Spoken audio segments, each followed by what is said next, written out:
Teška, ali velika pobjeda Radničkog na putu ka Superligi. U 26. kolu Prve lige Srbije Nišlije su na Delijskom Visu savladale Novi Sad 1:0 golom Bojana Stamenkovića u 95. minutu. Potpuno zasluženo.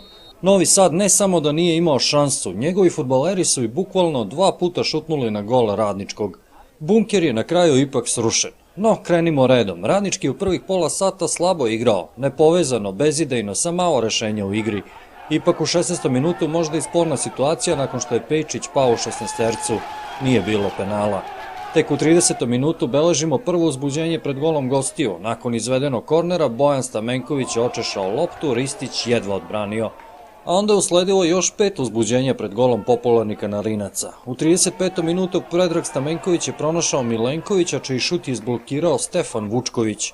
Samo minut kasnije centaršut danas odličnog Pešića, Bojan Stamenković je šutirao glavom, Ristić ponovo brani. Odlična prilika.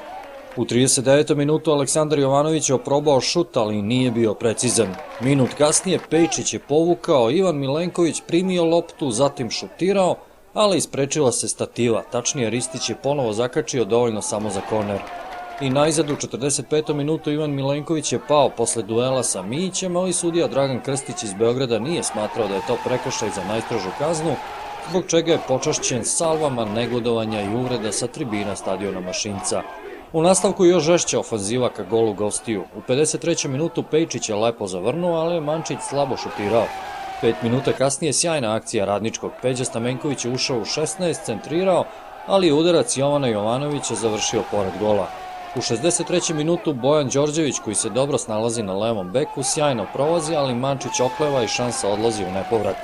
Stezao se obruč oko gola Novosađana, ali promene rezultata nije bilo.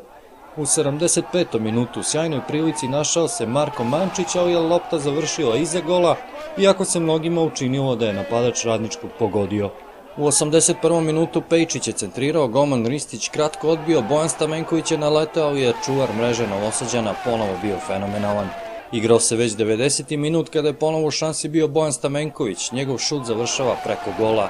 Već je počelo zaustavno vreme, opsada gola gostiju nije prestajala, a nekako je u šansi uvek bivao Bojan Stamenković, međutim nikako da se mreža Novosađana zatrese. I onda počinjao je 95. minut kada je dosuđen slobodan udarac iskosa sa leve strane. Ivan Milenković je uputio odličan centaršut, a Bojan Stamenković je najviše skočio i pogodio uz erupciju oduševljenja na Delijskom Visu. Iako se ispromašivao, Stamenković pokazuje da je džoker trenera Ilića jer je protiv Bežanije doneo pobedu u smiraj meča.